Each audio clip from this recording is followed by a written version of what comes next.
Hi, great. My name is Kelly. I'm one of the educators with Bywater Solutions. In today's upgrade, we're going to cover the new features and enhancements with your 1711 upgrade that is going to come in June, specific to the patrons and circulation module within Koha. I'm so excited to show you some of these. I'm happy that we have so many people joining us, whether they have been in my previous webinars this week or you're new. Welcome. I'm very happy. Again, my name is Kelly. I'm joined with a few other educators. Both Donna and Andrew are here to help field the questions and certainly help me answer some of your questions. Hello, everyone.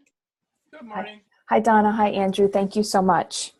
I am sharing the Bywater website. We have a page specifically dedicated to the upgrade notes, and we have below those upgrade notes, we have our upgrade webinar schedule.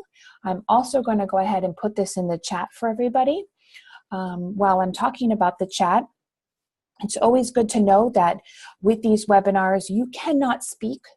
However, you have two ways of getting in contact with myself or the other educators through our Q&A box or our chat box. If you do decide to use the chat box, there are a few different options on who to send the chat to, whether you want to send that to just the panelists or to everybody.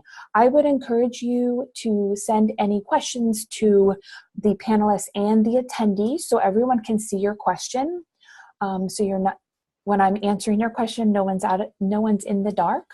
We also have a Q&A box, which is a great place to put your questions as well. Both are logged within the system because we do like to talk about questions and refer back to them for our next webinar, as well as get in touch with if it is a specific question to you. So again, I am sharing my screen. The upgrade webinar schedule is here. We did have our What's New webinar on Monday. You can see that there is a recorded link here, so you could go back and watch that if you wanted. It's just a little over an hour. We had our OPAC and public user webinar earlier this week as well, and we have another one scheduled for next week.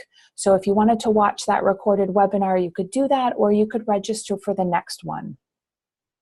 This is our first circulation and patron upgrade webinar. We also had our technical services webinar yesterday, so we have our recorded webinar link here, as well as the ability to register for the next one next week. Later on today, we have another webinar for administration and reports, so you're more than welcome to register for that one later today. Doing a little back-to-back business in our webinars.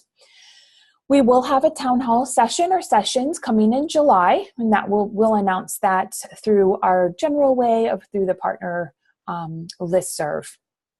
Now, I did put some questions from the previous couple webinars, questions and answers here.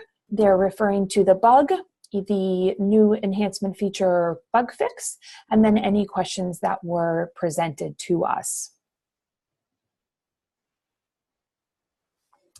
As we talk about your upgrade webinars, it's good to know that your system will be upgraded to the 1711 version starting in early June, and this upgrade will continue throughout the month. All upgrades will start after 8 o'clock your local time. And again, as always, we will populate your staff clients, go back to my staff clients, with a nice box about a week prior to your upgrade. It's a nice red box that Larry will put on your system, giving you the date of your upgrade, just so you're aware, as well as that morning after you've been upgraded. It's always good to remember to clear your cache for that full functionality of Koha. Probably that's the number one thing we get most questions about after an upgrade webinar is if they're noticing something a little wonky, it's always good to remember to clear your cache. Always. So again, we have great resources here on our Bywater website. If you wanted to see the entire release notes, you can certainly do that through the link here, 1711 upgrade notes. Okay. I think we're all set to start. This is I'm going to probably go back and forth between both the staff client and the OPAC, depending on what I'd like you to see. We did talk about the OPAC during a different webinar, but I feel like so many of these kind of reach over into different modules, and I don't want you to feel like you didn't get the big picture in this, because these are changes that will happen to your system or changes that you may want to happen to your system, and it's good to see the whole picture of it. So my first enhancement or feature that I want to show you is the new added Hold History tab on the patron screen. So if I go to to my patron account,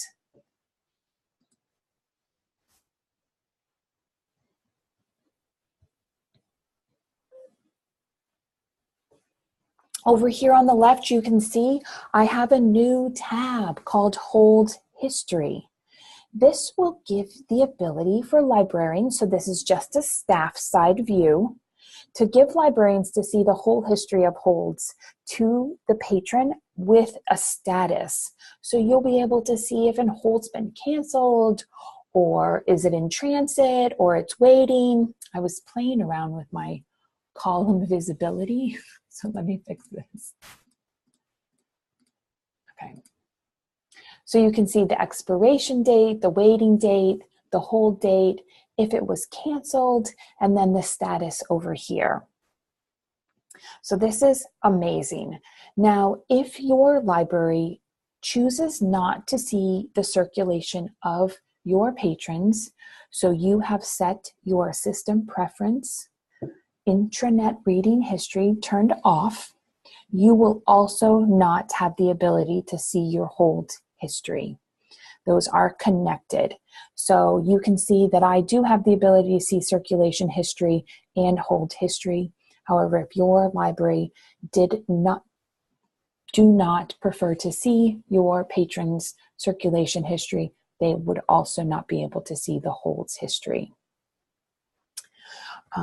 Now you could see I did have some column visibility. You can adjust what you see through these columns in your administration through the configure columns.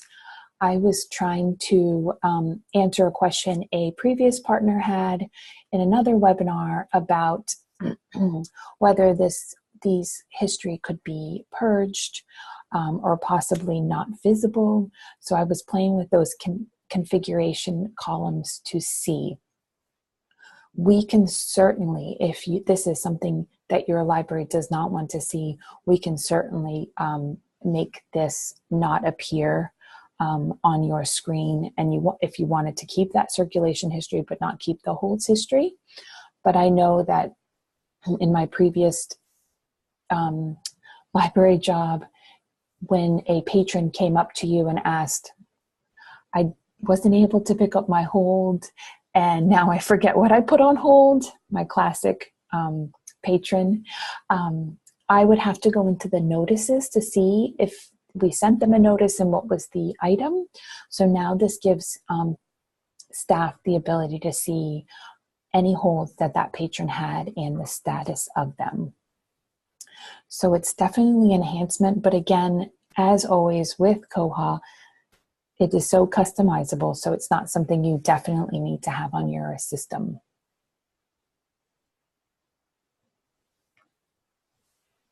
Great.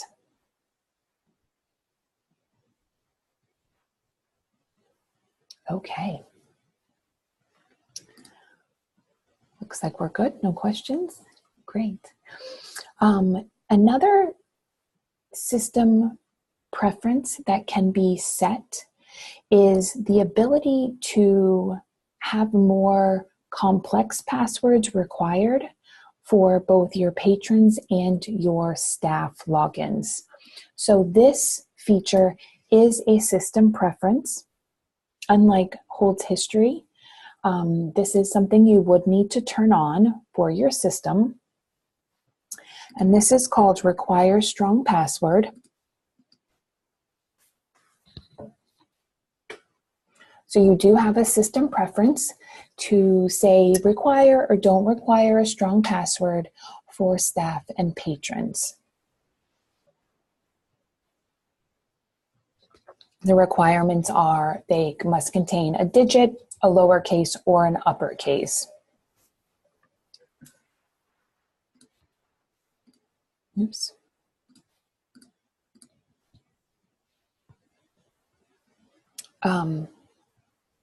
Great, let me pause for this strong password because there was a question about this patron history. The hold history tab is only viewable to staff. So a patron could not see their hold history on the OPAC. So it is only currently available to the librarian. So this is a hold history would only be a tab visible on the staff client.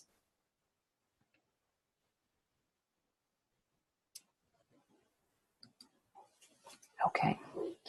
So we do have the ability to have a requirement of a strong password. As we know, there's so many passwords in our head now.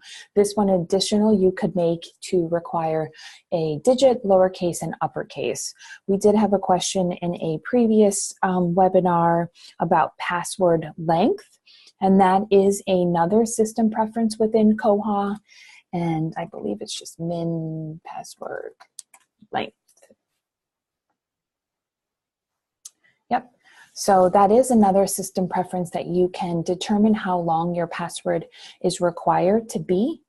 So these two system preferences are separate from each other.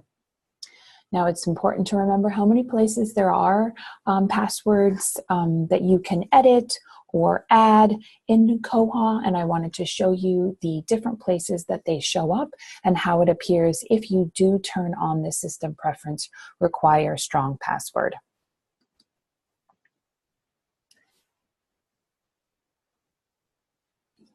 Yep, Karen, I thought I answered your question. Yes, the holds history is only available to admin. Patron history is a little different, and that is something that you can make not for patrons to see if you so want to, and that's a separate preference. But hold history is only available to the admin. It's not something the patron will see on the OPAC. Okay, so I'm going to go into my patrons and I'm just going to add a patron so we can see the password process with this system preference require strong password.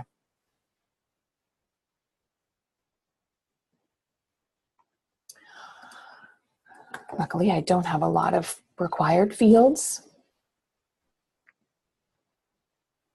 So here you can see I have that minimum password length is visible to me, but I don't have any verbiage about that strong password requirement.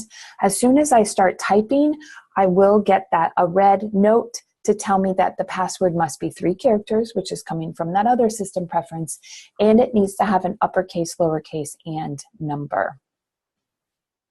So we do get a message once that require strong password is activated. Here in the creating a new patron, you also would get the same message if you were to change a password for a patron here on the staff side. So if I went to change Barbara's password for her, again, I do have to put that password in twice, and as soon as I start typing, I do get the message that it must contain 3 characters, uppercase, lowercase, and numbers. I also have the randomly generated suggestion that I could do, and that would fill that requirement of a number, lowercase and uppercase.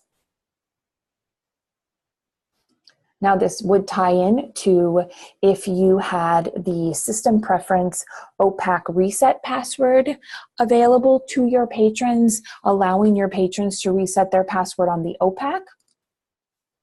So if you have that here, your patrons could say, click that forgot your password and send out a new email with that link, or once they're logged in, they would have that ability to change their password through that patron summary here. So I'm going to go ahead and attempt to change my password.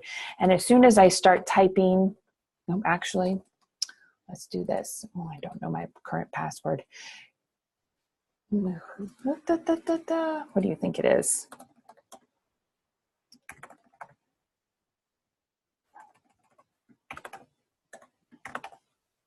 Yep, as soon as I start typing, I guess I had to go to the second line for this one, that it must contain 3 characters, uppercase, lowercase, and numbers. This also would be if you allowed your patrons to self-register on the OPAC. This again would be something that they would set up with that require strong password. Do we have any questions about this new system preference? Does this password reset feature work with LDAP?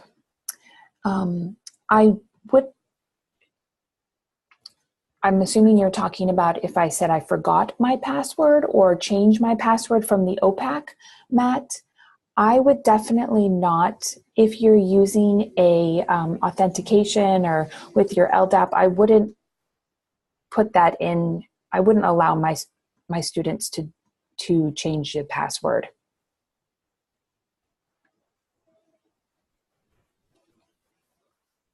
You're welcome.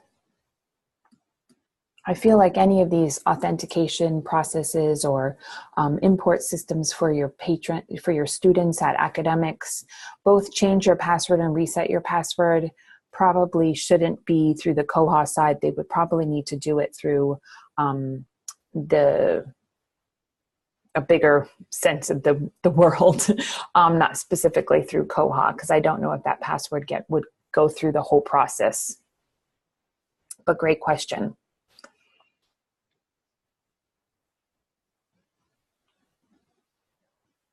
Okay, good, great. I'm going to go back to my account. Koha, we've always had the ability to have a title to our patrons account. However, that title was not always visible in all the locations within Koha. Prior to, I guess I could take it off so you could see, prior to the 1711 release,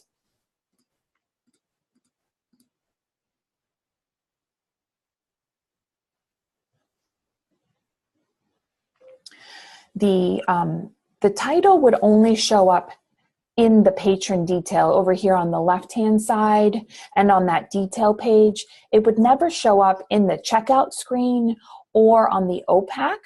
And with this new feature, this allows that title to be consistent as it goes through each page within Koha. So as soon as I have a title on there, you can see that I can see it on my checkout screen. I can also see it on my detail. And then when I'm in the OPAC, I can see it here as well. So this is just a nice little feature that will allow your patrons to see the title that you've given them. Okay. There is another new system preference that this is not new. I believe it was new in the 16 release, the item barcode fallback search. And this allows, if it's turned on, and this is a system preference that can be turned on or turned off, if it's turned on, a title can be typed into this barcode field during checkout. Now, whether libraries use this when they do have barcodes, but for whatever reason, maybe the barcode wasn't on the item and they were looking for it, or a library doesn't have barcodes, this is definitely a useful feature. So if this item barcode fallback search is turned on, your circulation could start to type in the title here. Now the functionality has changed a little bit, and that's why I'm talking about this in the 1711 release, is if I start to type in a title and I hit enter, my first initial pop-up, and I apologize, that's probably was kind of loud. My first initial pop-up says the barcode wasn't found, and these were the items that were found by searching. And I could always go ahead and click any of these titles, which will bring me to that item, or I could go ahead and check it out right from the screen. I actually want to close this screen right first before I go through that process, because the yellow box, that whether you have this system preference turned on or turned off, it would show up if it didn't find even the barcode. And if we've ever noticed that, if you scan a barcode and Koha doesn't find it within your system, you would usually get a pop-up that says barcode not found, use record, add record, use fast cataloging. So this feature is still here with this system preference. The first screen that you will get is Koha is looking for that match. So I can go ahead and say, show my matching titles, and I can say, I want to check something out. This is the book I wanted, and I'm going to go ahead and check it out, which wasn't for loan, I guess. So let me try again.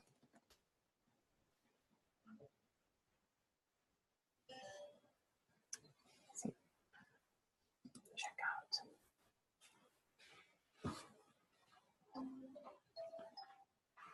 Holy moly, I've got a lot of debt.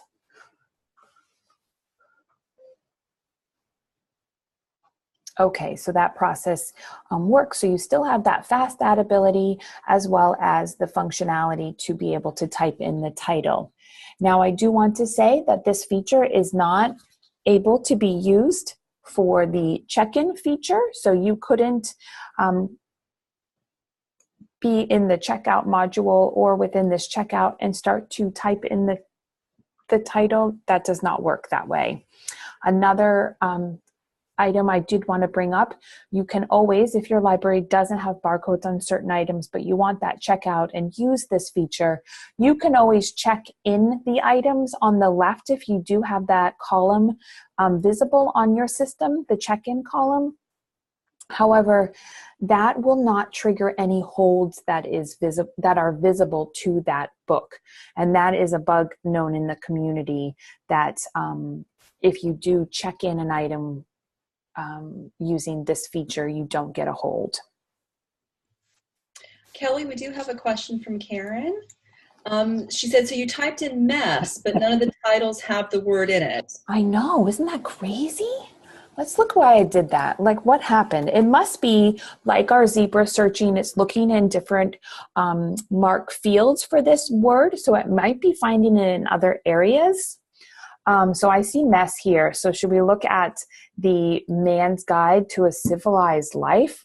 I don't know about this book. Civilized Divorce. Sorry, divorce. Let's see. Do you see mess right off the top of your Man's?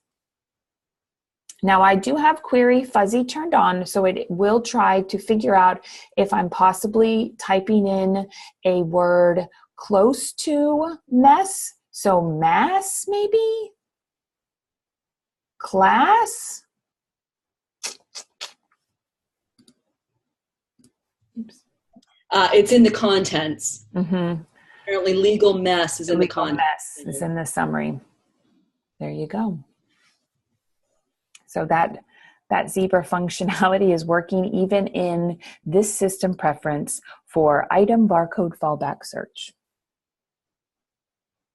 I noticed the same thing, but I want to say, was it Karen? You're the first one who said anything, and I've used that option many a times in the same feature.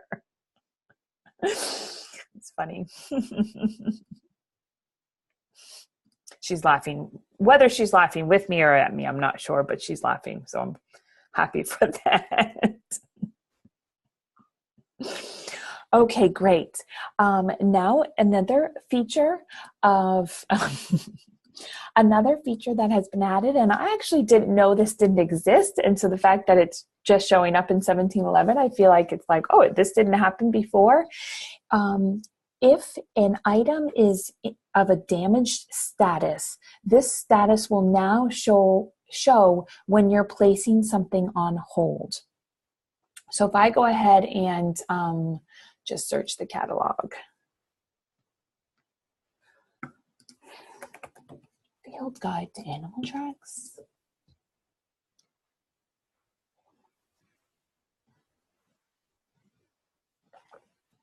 And I say, yep, this is the item I want to be able to place on hold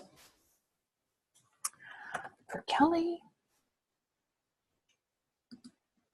We'll skip Kelly Kapowski this time.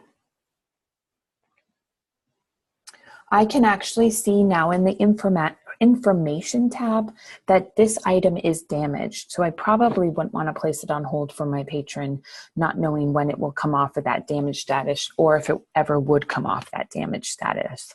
So now you can see that status when you're going ahead and placing it hold for a patron.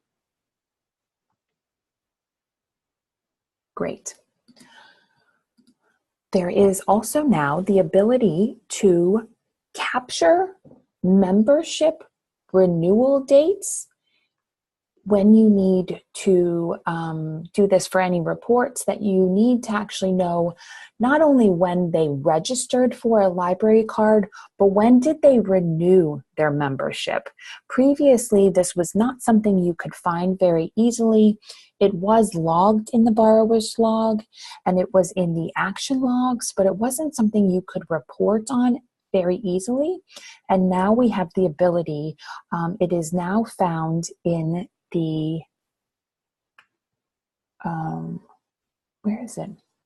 It is now found in the, which log? It is, prior to this release, it was logged in the borrower's log, but now it's actually in, well, let's see my report and I'll tell you what it is in.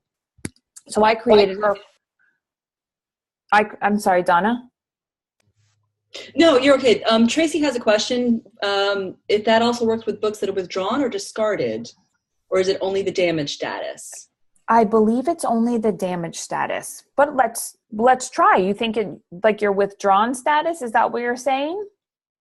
Is that what she was asking, Donna? Let's try. Yes. Yeah, that's what she was asking.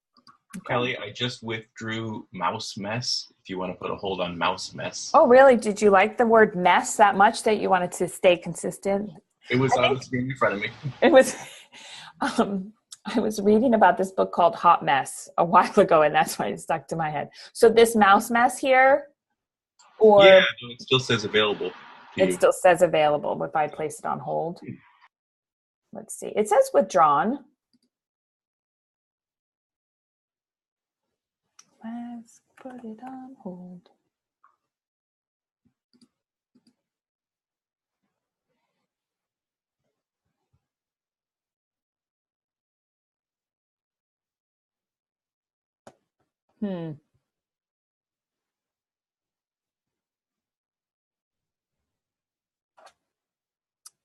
Now, whether this is a book that I can't normally place on hold, I'm not sure, but it does not appear in this information column. So that is where the damage status lived when I showed it prior. So I'm assuming that it does not work for the withdrawn status.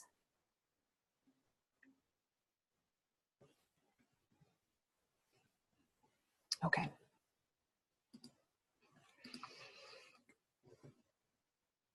So I was going to go into my report to show you the membership renewal date. It is now in the schema for date renewed. So let me go to, love my feature here. Okay, so I'm going to go ahead and first I'm going to show you my SQL. Now I'm not a SQL really good report writer, but I did do this by myself.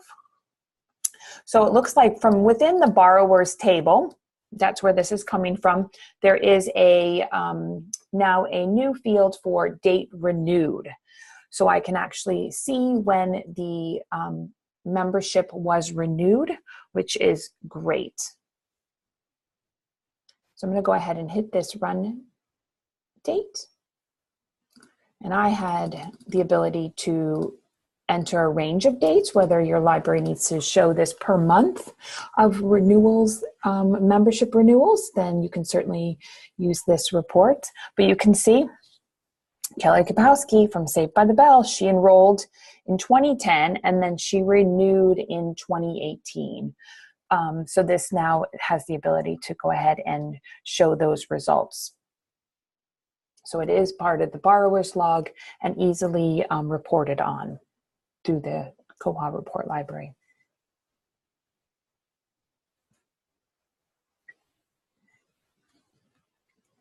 Okay, I know this is going to be a good one for any academics. The card number length has now increased. So previously, cards within Koha were card numbers had to be 16 digits or less, and that was the maximum. That now has increased to 32 characters in length, which I know a lot of academics use maybe portion of their email address just before the ad, and it was definitely could be longer than that 16 digits. So now if your library wants to take advantage of that, it is not something you need to turn on. And I'm just going to go to the system preference so you can see it. It just tells you now that could be a maximum of 32. Now your library may put a number in here of 16 maybe, or a 10, and that would be what the card number has to be, or you could have all the way up to 32. Okay, Kelly, George has a question. What events update the date renewed field? Is it only updated when you click the renew link, or is it also updated by modifying expiration date? Modifying expiration date. I don't know, George. We could certainly find out for you. Let me see.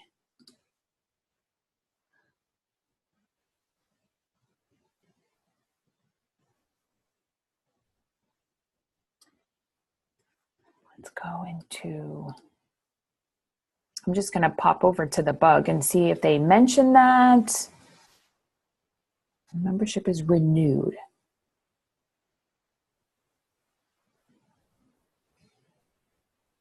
Well, let's do it. Let's go ahead.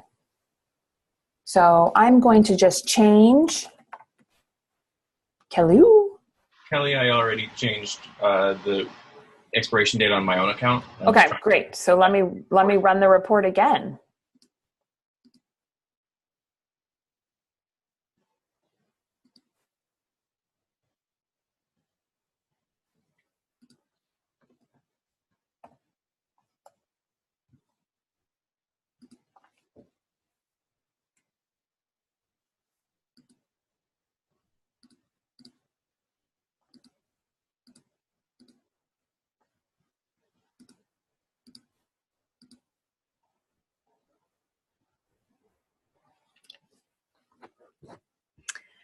So at this point from our just crude test, George, it looks like it would have to be a renewal and not a change.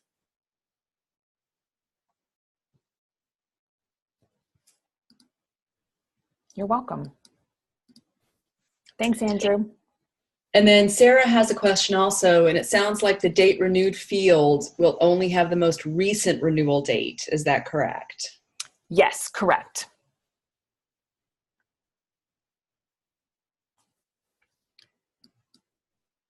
You're welcome. Great. Good questions, everybody. Okay, so we talked about the card number length. You now have 32 digits you can now use for your card numbers if you so wish. That has been increased from the 16. Now we have one tool that I thought I would bring up. I think this is my only tool that I wanted to bring up during this circulation webinar, because I feel as though this may be something that circulation patrons may want to have this ability or know of this ability. We all know that there is the ability to create patron lists within Koha, and you could batch modify those patron lists using that batch modifier tool. So there are two things I wanted to show you within the tools module.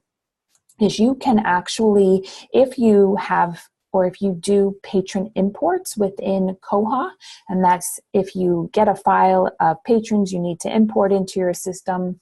With this new 1711 release, you now have the ability to create a patron list when you're creating that, when you're doing that import, which is a great new feature. I know for academics that they could have a freshman class list, a sophomore class list, and that ability is all done for you. You don't have to do a second process of adding these patrons to a list after you do an import. It also would help if you realized you made a mistake on an import, and you would actually know all the ones that you made the same mistake on. So I feel like it's a great double feature, if you may, to actually see with the ability to add that list. So you just have to go ahead, select your file, and then if you click list name to create this patron list, then it will create a list within your patron list, and it's telling you here that it will create the name as your file name with the timestamp. So I'm going to go over to my patron list and show you that both of these are 0. I don't know what happened, but on my last webinar, I took one of these files with the 6 patrons and I just renamed it because, again, this may not mean anything to you. So you could rename that file once you've created it. Rename the list once you've created it. Now, it's good to know that once you have a patron list, and maybe you're just realizing that this is a great way to batch modify patrons as well. Once you have a patron list, if you use this other tool, batch patron modification, there is a new feature that allows you to change the library that your patron is at. So I'm going to go ahead and show you this batch patron modification. I'm going to grab this list. You, of course, could get a different file from a report, or you could add card numbers here. But having that list from that import is perfectly so easy. But now this new ability is to add that library field. So you could go ahead and say all these patrons now are going to go to the East Branch. And this was not in any other release before 1711. So a little dual ability.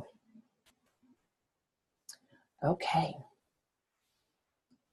Now I want to pop over, and there's just a new little look to the searching of the Koha catalog.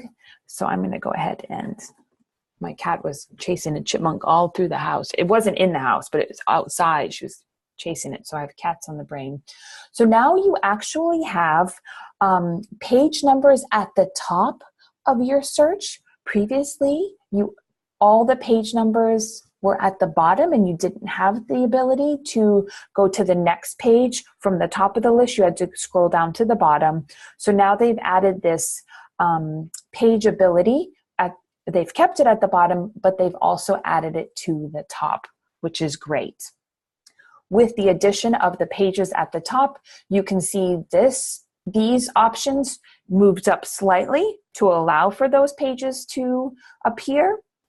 But you still have the same features you did before. They're just moved up a little bit.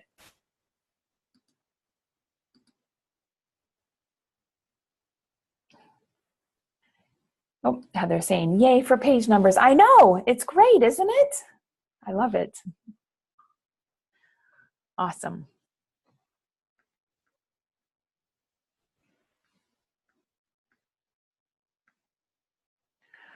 Okay. Now I'm going to touch upon a system preference and an item type setup that we have talked about a few times in the webinars. This was actually a release with 170508, so some libraries may have it now and they didn't know it. So this actually allows you to add default replacement costs for items, as well as processing fees.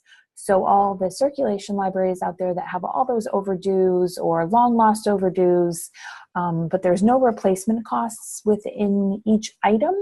So say this, let's see if this item has a replacement cost.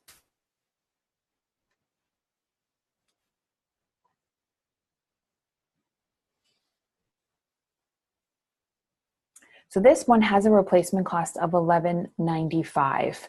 However, I could also make a default replacement cost for a specific item type of book to say, if there is not a replacement cost in this subfield V, please charge it this price, say $25. So now that is set up within the item types in your administration module. And again, this is just a default price. If you have items that have a specific replacement price, that would supersede the default replacement price.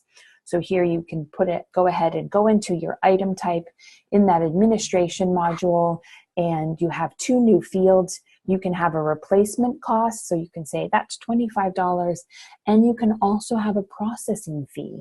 So there are libraries that charge, in addition to the replacement price, a processing fee. Now, that is great that it's going to be a separate line item, so it's not clumped into the cost of the item, so it will be a separate cost.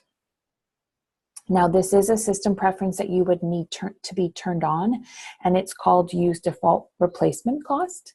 So you would just, if you decided to use this within your system, am I spelling that right? You would go ahead and make sure that, nope, I'm not. Replace, let's do that. No, it's called default replacement. Let's just do replacement. Use default replacement cost, you want to send that to use. And then when lost, charge a replacement fee.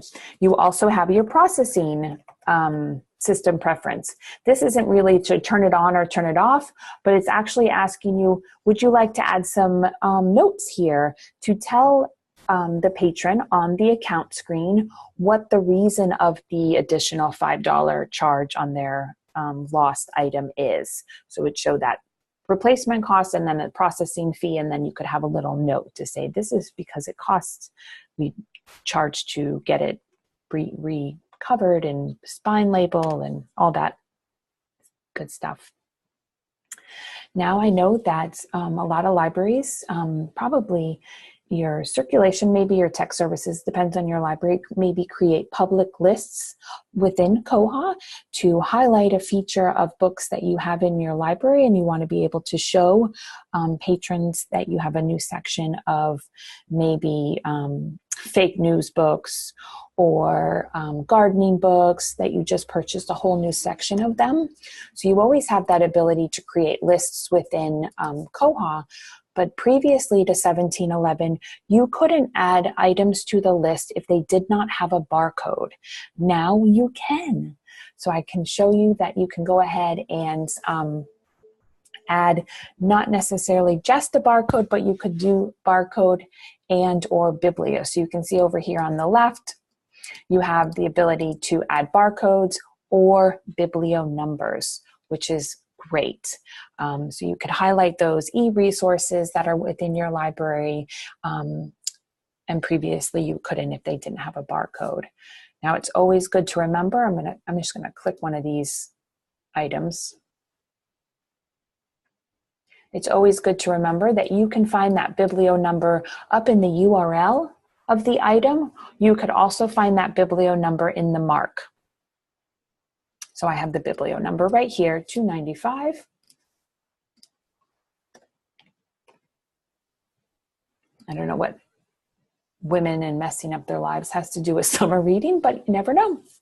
Tends to mess up their lives. I gotta come up with a better search term. So again, this is great. I love this. One bug fix that I want to say, somebody gonna laugh. Oh, it's we got a woohoo for non-barcoded bibs on a list, and another partner saying it's a Dr. Laura book. Oh, and it's evil. I've never heard of it. It's from 1995, so I'm thinking this is awesome. Oh goodness, I'm gonna delete it. I'm taking it out of my system right now, George. Right after this, it's gone. I'm deleting it. We shouldn't have this kind of stuff. How do you get to the list? Do you use tools? Nope, Tracy, you can go up to the top here under more, and there are lists from the more drop-down menu. We were just talking, I was just talking to some Bywater folks what kind of Koha person are you? Are you a main screen kind of person, because you can get it from the main screen using lists, or are you a more kind of Koha user, so you always use the top screen. Either way, you can get to patron lists from tools, but reading lists from the list here or up here in the more. You're welcome. I'm sure Andrew has already deleted that book for you, George. I agree. It's not important. I wanted to talk about two bug fixes that I think that a lot of people are going to really appreciate. The functionality is back. You have that date picker. When you're putting in a date of birth within Koha, remember you could only scroll 10 years up. You could, and then you'd have to pick a date, and then you'd refresh the calendar and you'd scroll up more. That now actually will go further than 10 years. So it's really exciting that you do have that ability. I'm not going to put my real birth date in here, but I'll show you. Okay, let's do this. Do I have a birth date in here? See, look at this. Like, look how awesome that is. Perfect. Perfect.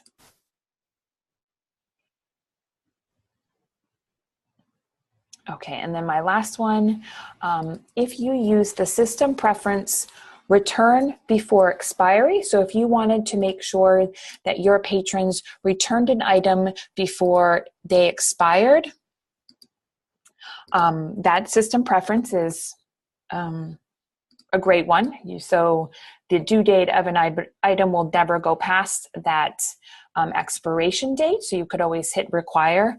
Prior to 1711, there was a bug that would say if that expiration date was a closed date within Koha, so a date that your library was closed, set up in the calendar, it would still say the patron's books were due on a closed date. And now that has been fixed within Koha, and it will pick the day that it's not closed, closest to the expiration date. So I think that's a nice little change feature that would say, no, they're not going to be due on something you're closed on. So perfect. Okay, do I have any questions about anything that I covered today? I think that we have some great new features that are available. And again, because Koha is so customizable, these can be kept off, or you can turn them on. You can certainly play around with the 1711 demo site. We have, let me go back to, on our Bywater website, if you didn't know, we actually have a demo site that is available to use. The information gets refreshed every 6 hours, but you could always go to both the staff and the OPAC, and this has been upgraded to 1711, and you could certainly go ahead and try out any of these items that I showed you, or play around with it and see if there's something else you will have found. Again, I really hope that you're as excited as I am that we're going to 1711 and continue submitting those bugs or commenting on bugs to make them go through the community process. I think that if you looked at the upgrade notes, how many bugs fixes and critical bug fixes were fixed with each upgrade. It's amazing how much work goes into those, as well as going to the next, wouldn't it be great to see the history of holds enhancements within Koha? So thank you everybody for